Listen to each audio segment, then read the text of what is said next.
Hey my friends, welcome back to a new message.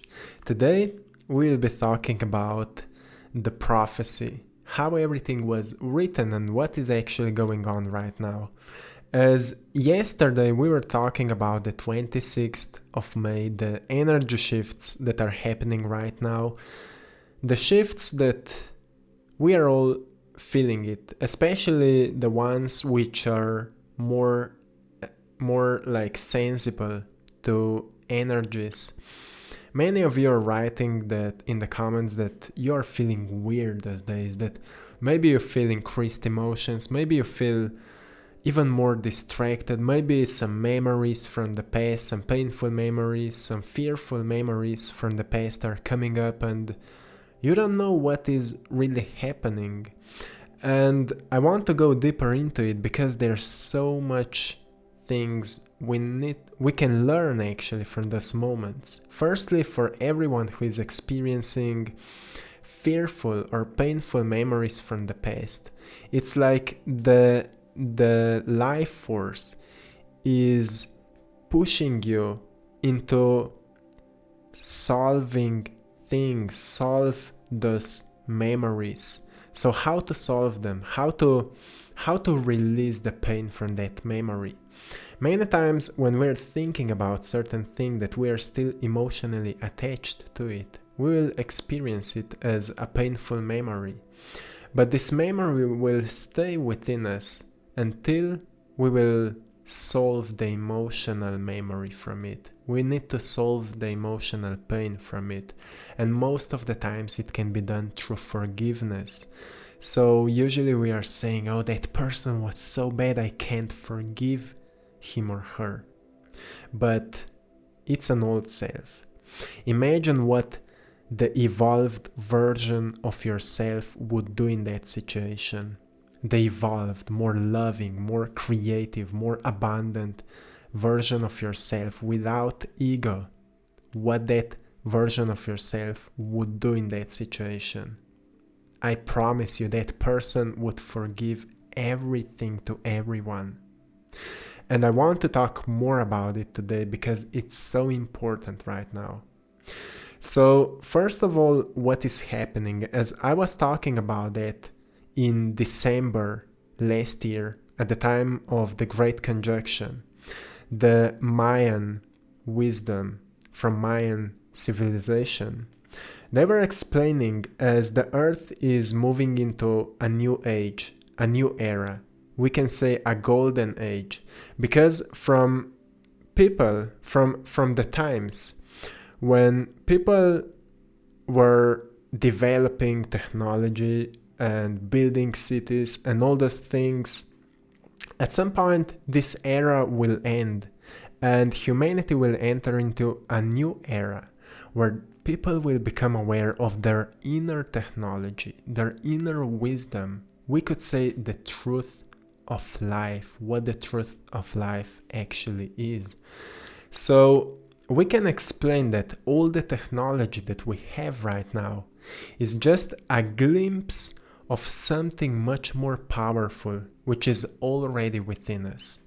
We have ability to telepathically communicate. We have ability to time travel. We have ability to heal our bodies and so on. We just need to learn to tap into those potentials.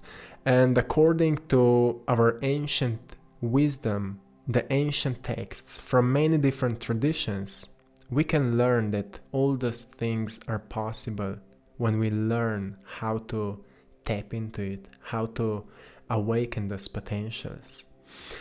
And the most amazing thing is that now we are actually moving into that new era.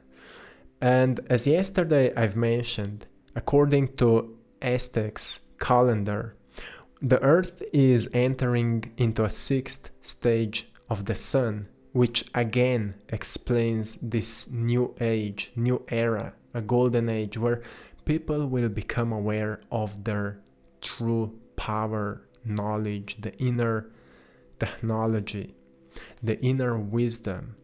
We will become more connected to intuition, to greater to cosmos or to informations which are already in collective mind, but most of the times we need to learn to enter it. Many times we need to go into deep meditation to connect with the higher frequencies and so on. And many times if you had a certain mystical, if we say mystical experience in meditation, maybe you've experienced that you are traveling into the past or into the future and you thought that you're going crazy or something weird is happening to you.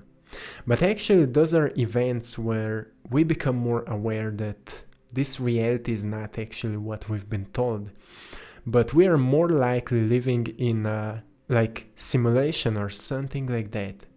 And it's similar as we would say that we are living in a video game, and video game has a cheat codes, as same as reality has, if we learn what are those cheat codes.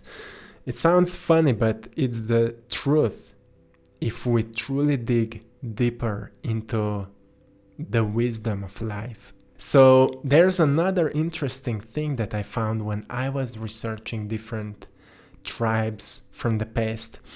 And one amazing tribe also explained, we could say, a prophecy for the future. That future is happening now.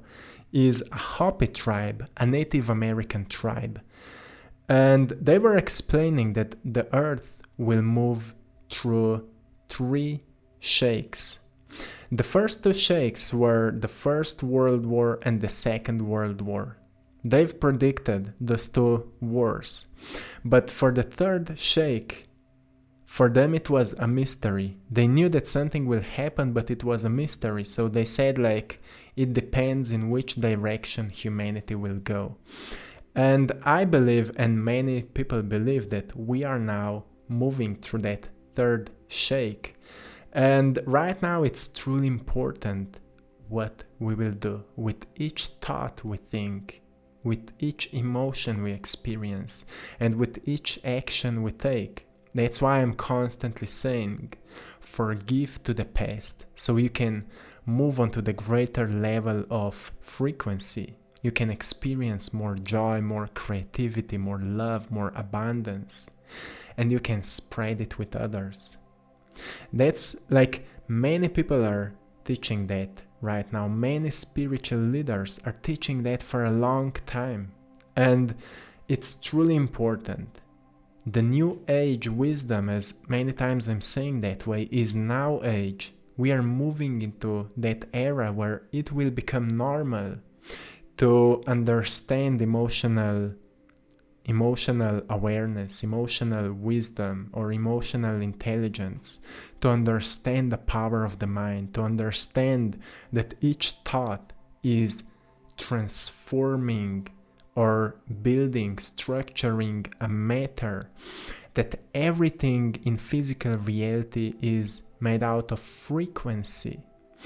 Slower the frequency, more it becomes matter, more solid it becomes. And it's so powerful. So I will repeat today again to work on your emotional expression.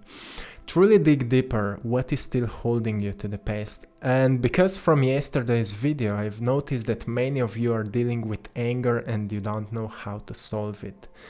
So usually we are attached to certain people in our lives because of anger or fear.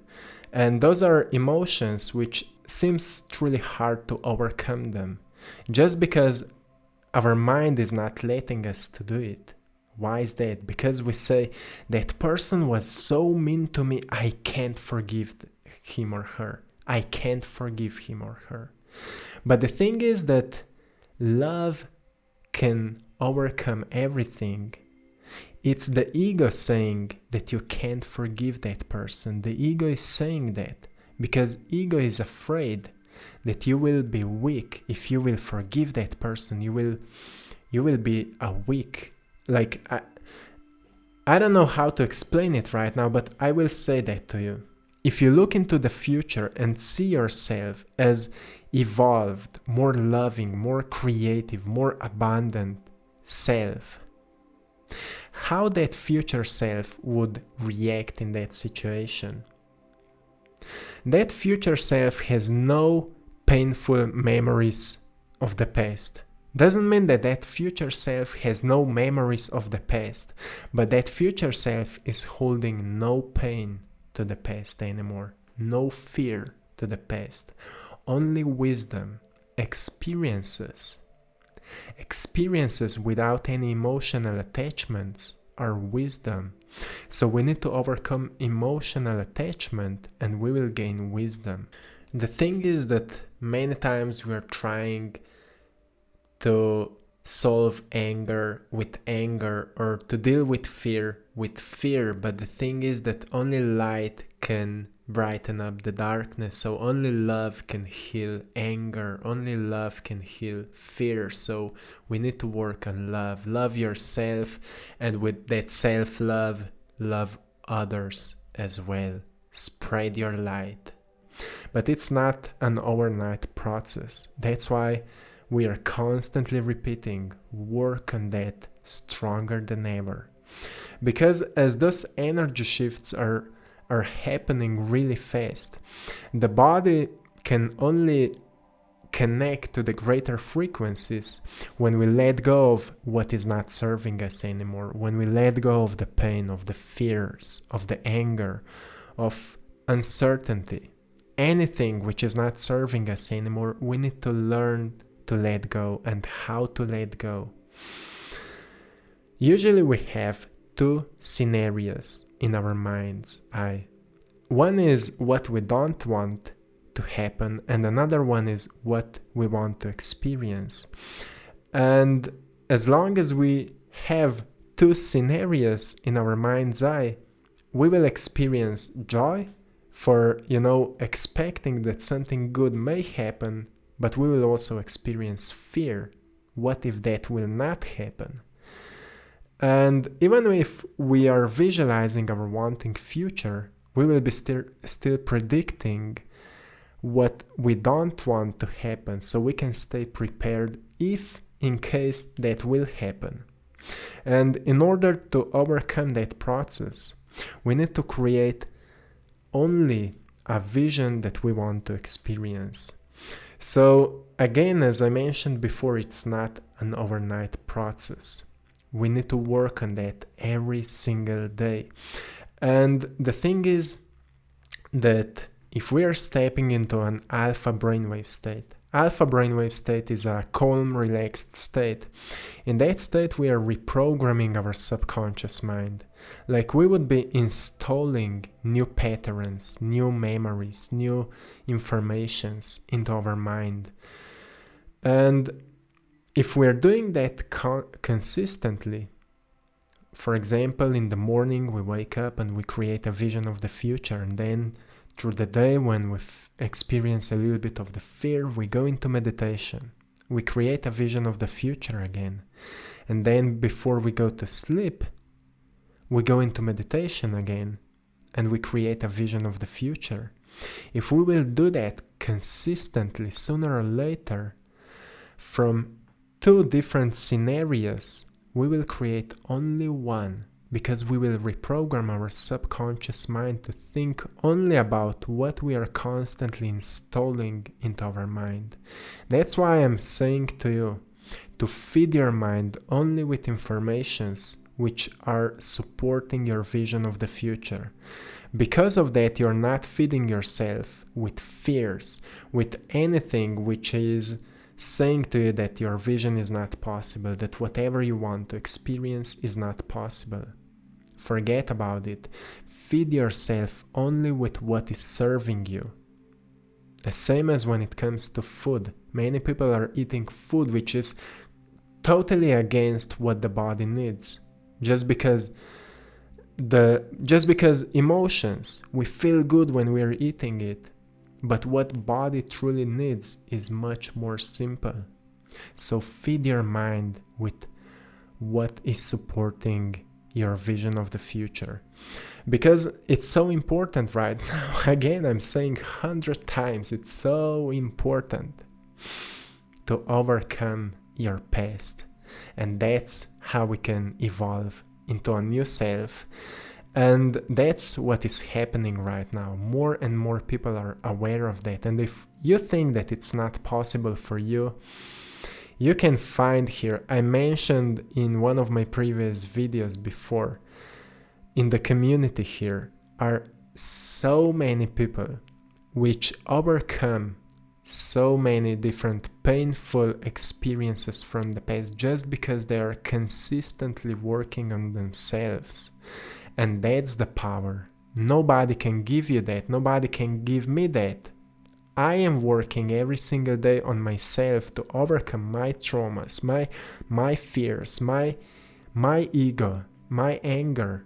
And I want to encourage you to work on yourself as well. When you feel that ego is talking, that ego is guiding you, be aware what is feeding your ego, and quit that, overcome that state.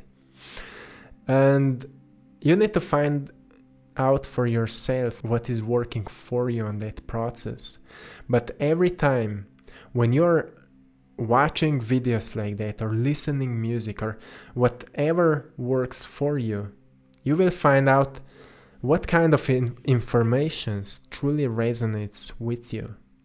And do not follow it blindly. Truly follow your feelings, follow your intuition, and you will always find a way to overcome any kind of a state that you're caught in, and maybe you can't see a way out. Every time when you will relax your mind, when you will go from beta frequency, being afraid, being stressed, when you will go into meditation, you will relax your mind and you will see the solutions. You will see the way out. You will see what can you do today and tomorrow in order to emerge, in order to transform yourself into a more evolved self. Because in the future, there already is a future self, which is already evolved. And if you will connect with that vision of your future self, you can ask him or her for guidance. It always works. And that's it for today. Maybe this video is a little bit longer, but it's important. So I'm sending you love, power, and blessings as always. Thank you for being here. Thank you for spreading your love in the comments, for helping each other. When somebody has a question, thank you for spreading your love. Together we are walking in this journey, and it's a beautiful experience. We are creating it a beautiful experience, and I'm grateful for all of you. So thank you for being, and see you in the next one. One love.